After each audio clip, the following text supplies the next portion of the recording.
Olá, sejam bem-vindos. Meu nome é Paulo Miyamoto, sou consultor de melhoria de processo, mestre em qualidade e produtividade, especialista Six Sigma nível Black Belt.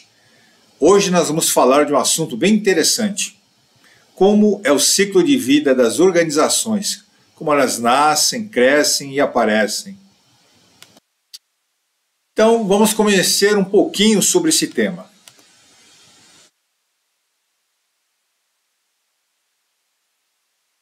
Quem sobrevive? Se você pensou que somente as empresas grandes sobrevivem, que tal um exemplo que nem a Blockbuster? Uma empresa muito famosa, bastante forte no mercado, mas que hoje ainda não existe mais. Ou mesmo a marca Kodak. Quem se lembra dela? Bastante famosa também no fabricação de câmeras e filmes também. E hoje, quem está no topo da lista? Hoje nós temos a Amazon, temos a Apple e temos a Google. Mas a pergunta é o seguinte: quem vai ficar? E a resposta é: quem se adaptou. Então não basta ser uma empresa grande. É quem vai ficar, é quem tem a flexibilidade para se adaptar.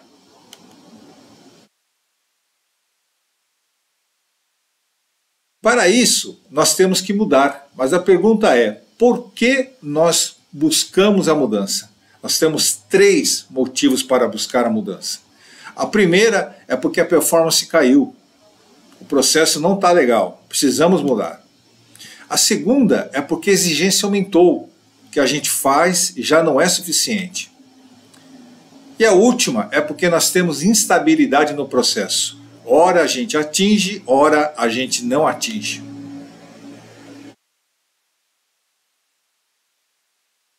Este aqui é o Ishak Adizes. Ele criou estilo de liderança PAEI, que é uma metodologia para você classificar a liderança. Caso queiram saber mais, acessem o site dele, www.adizes.com. Mas vamos lá entender sobre o ciclo de vida do produto e das organizações. Primeiramente, você tem a introdução.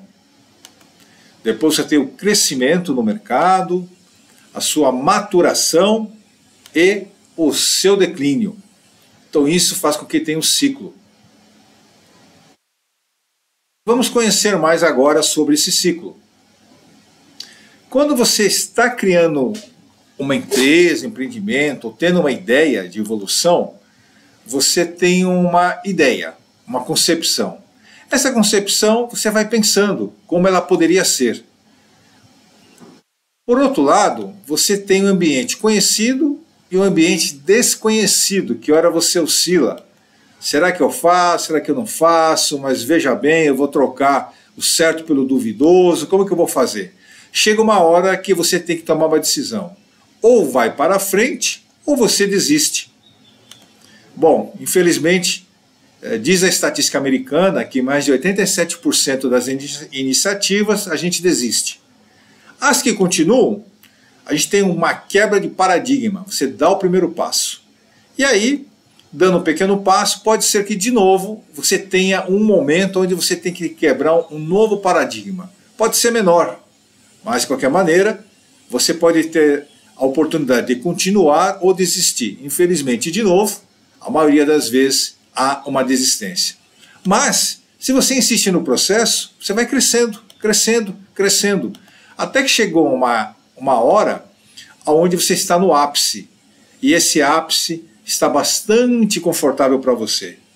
Porém, você chega um momento que você fala assim: bom, cheguei aqui, é o máximo? Falei, não, se eu ficar onde eu estou, onde eu está, de repente eu posso falhar. E realmente, as coisas, se você não der manutenção, não der uma alteração, elas tendem a se desaparecer. E nesse momento, você tem que ter de novo uma quebra de paradigma, onde você tem que decidir qual o caminho que você quer ficar, manter ou alterar. E com isso, ele tem um desenho similar a uma curva S, onde você tem um início, uma banheira, sobe e de novo você pode ter um declínio. Bom, A curva S, ela é na verdade uma sucessão, né? De onde você cria uma ideia, onde você tem um empreendimento na cabeça, onde você produz, entra em ritmo de produção, e aí você tem a parte de administração, onde você quer manter. E aí, onde você quer manter, se você continuar, ele pode falhar. Então você tem uma fase de novo, onde tem um conflito com empreendedorismo, onde você fica manter o que já está ou criar uma coisa nova que você não conhece. E essas duas realidades, você tem um momento de integração entre o antigo e o novo. E fica nesse ciclo, onde você precisa iniciar uma nova fase, administrar o legado, dar para uma coisa nova e integrar as coisas. E você vai ter um ciclo de crescimento. E essa é uma curva S. Bom, qual o melhor estilo então? Então nós vamos apresentar agora os estilos P, A e I. Vamos conhecer o P. O P é um estilo que a gente chama de producer. Qual que é a principal característica? Os producers são comprometidos em produzir, permanecem ocupados, entregam resultados, focam no que estão fazendo, faz com que a organização funcione, preferem trabalhar ao invés de ir às reuniões, se termina um projeto, já está pronto para começar outro, prefere trabalhar sozinho, porque não tem tempo de treinar os outros. Então, se você precisa que algo seja feito, delegue para um produtor. Bom, que outro estilo a gente pode ter? É o A, o administrador, administrator. Como que é o perfil desse A? Eles gostam de organizar, gostam de regras, sistemas e procedimentos, se concentram mais em como fazer o nosso trabalho. Se não há uma política, eles vão criar uma para você.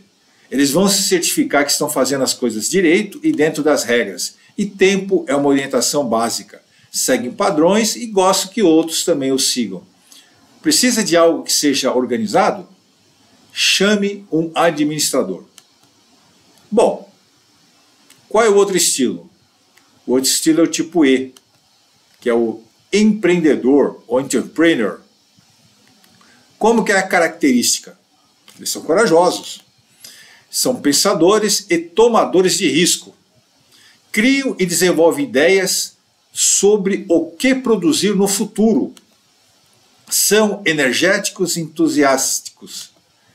Estão sempre em movimento, por vezes não olham por onde estão indo. Precisa começar algo novo? Chame um empreendedor. Bom, e aí? Qual é o estilo I? Que está atrás de mim, inclusive.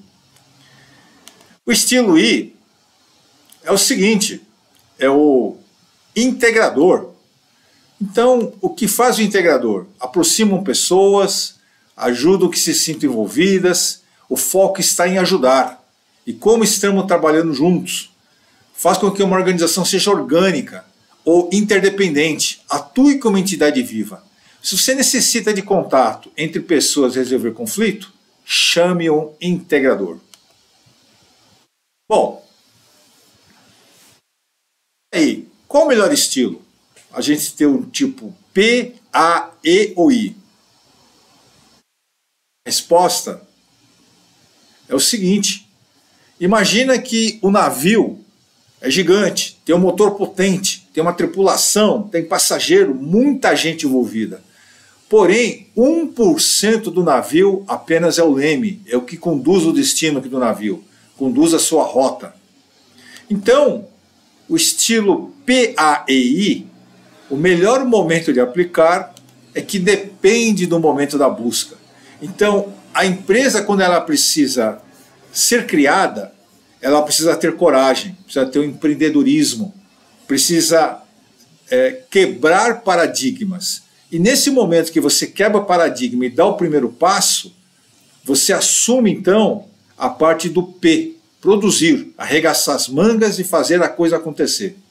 E conforme a coisa começa a ter escala, você sozinho não consegue resolver tudo.